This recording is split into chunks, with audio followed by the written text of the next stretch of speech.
رب کے پاس ہے، نہیں کھول دکھائے گا اس کو اس کے وقت پر مگر وہی اللہ۔ بھاری ہے وہ قیامت کا واقعہ آسمانوں میں اور زمینوں میں،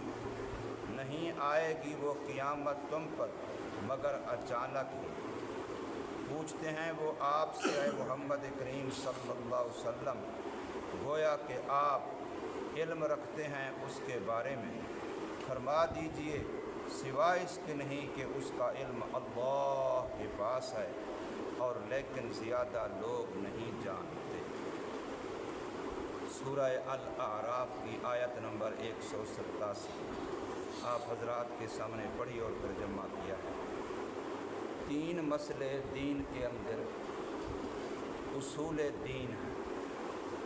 جو تمام انبیاء کے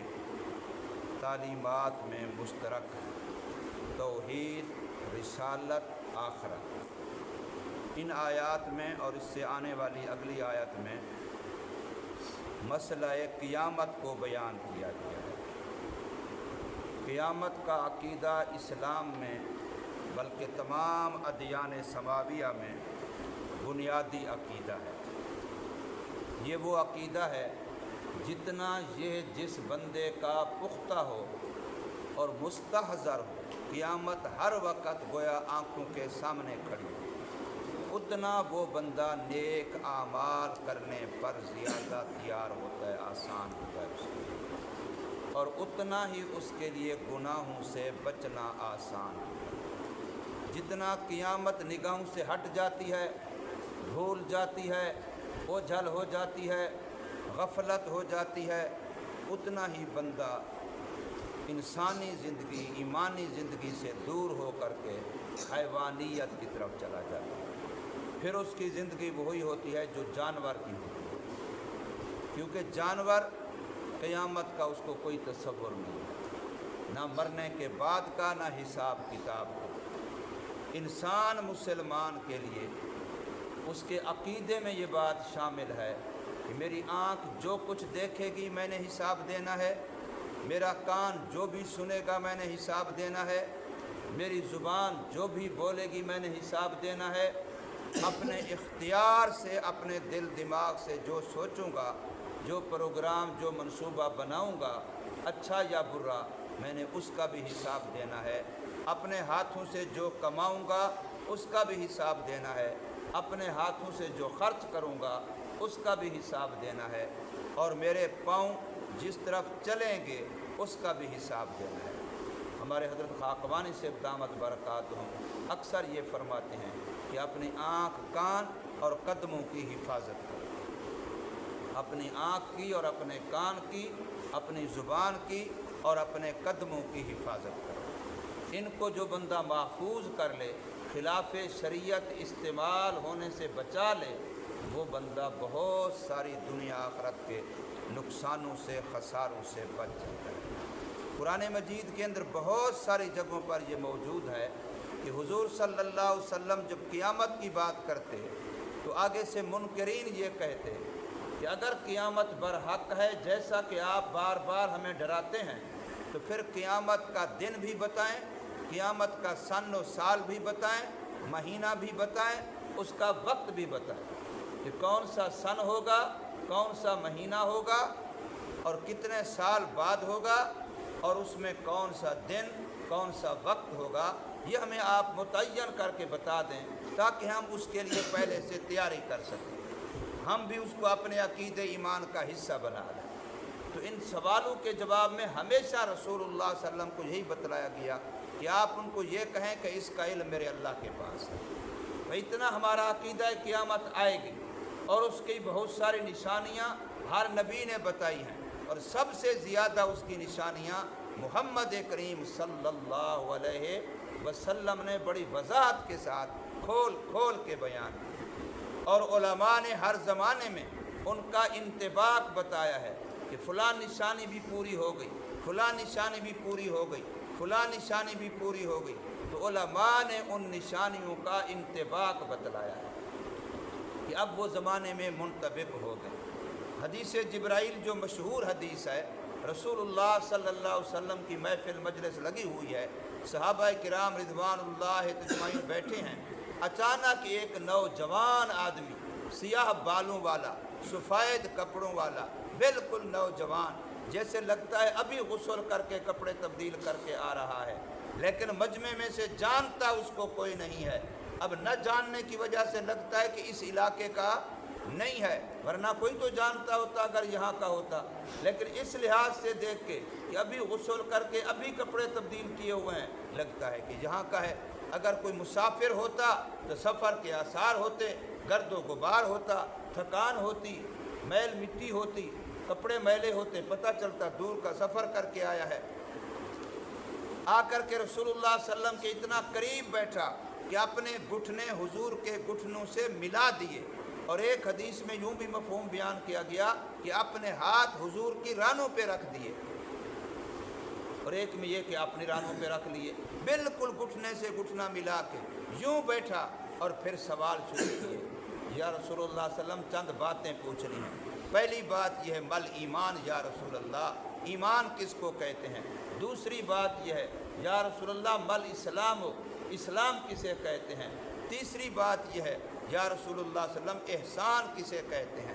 چوتھی بات یہ ہے یا رسول اللہ صلی اللہ علیہ وسلم قیامت کب آئے گی؟ پانچویں بات یہ تھی یا رسول اللہ صلی اللہ علیہ وسلم قیامت کی نشانیاں بتلائیں۔ یہ 5 سوال کیے اس بندے نے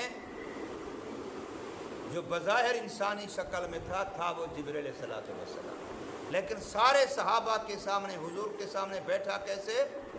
گھٹنے سے گھٹنا ملا کے، 2 زانو ہو کر کے۔ یہ طلب علم کے آداب بتلائے ہیں کہ اگر استاد سے، کسی عالم دین سے علم لینا ہے تو اس کے قریب ہونا پڑے گا، اتنا قریب کہ اپنا جسم ان کے جسم سے، گھٹنے ان کے گھٹنے سے ملا دیے۔ پھر یہ کہ 2 زانو، ادب سے بیٹھنا ہوگا، پھر سوالات کیے، پھر یہ بتایا کہ گویا علم حاصل کرنے کا زمانہ جوانی کا زمانہ ہے، پھر یہ بتلایا کہ علم حاصل کرنے والے کے لیے صاف ستھرا ہونا چاہیے۔ یہ ساری چیزیں علم کے آداب علماء نے اس حدیث سے نکالے کہ جبریل علیہ السلام نوجوانی کی حالت میں آئے، جبریل علیہ السلام صاف ستھرے کپڑے پہن کے، صاف ستھرے جسم کے ساتھ آئے، اور حضور کے قریب ہو کے بیٹھے، 2 زانو ہو کے بیٹھے، اور سوالی بن کے بیٹھے۔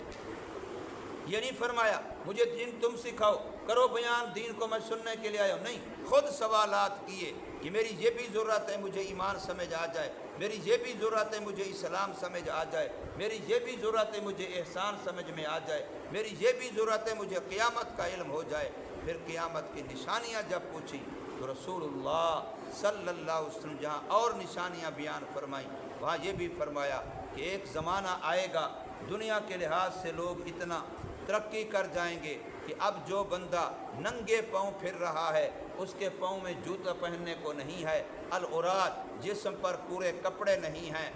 اور العالہ، وہ بکریوں کو چرانے والا عیال دار ہے، اس سے گھر والوں کے خرچے پورے نہیں ہوتے، تو ایسے لوگوں کو آپ دیکھیں گے کہ وہ بڑی بڑی بلڈنگوں اور کوٹھیوں میں رہ رہے ہیں۔ لوگ سوچیں گے اچھا یہ فلانا ہے، یہ فلانے کا بیٹا ہے، اس کے پاؤں کے تو پاؤں، اس کے باپ کے تو پاؤں میں جوتا نہیں ہوا کرتا تھا، یہ فلانا ہے، اس کے تو پاؤں، باپ کے جسم پر پورا کپڑا نہیں ہوتا تھا، ان کے بچپن میں گھر میں روٹی نہیں ہوتی تھی، ان کا تو فلاں نہیں تھا، فلاں نہیں تھا، یہ چند بکریاں چرا کے یوں گزارا کرتے تھے، اور آج وہ بلند و بالا بلڈنگوں میں، بلند و بالا عمارتوں اور کوٹھیوں میں رہ رہے ہیں۔ فرمایا جب یہ زمانہ دیکھو تو سمجھ لینا یہ قیامت قریب ہے۔ اور ایک اور فرمایا ان تالد العامۃ ربتہا، کہ ماں کے پیٹ سے پیدا ہونے والی اولاد ماں پر حکمران بن جائے گا، ماں کے پیٹ سے پیدا ہونے والی اولاد اپنے ماں باپ کی رب بن جائے، حکمران بن جائے، اپنے ماں باپ کو اپنے لونڈی اور غلام کی طرح سمجھیں کہ تم ہمارے نوکر ہو۔ اور آج اس زمانے میں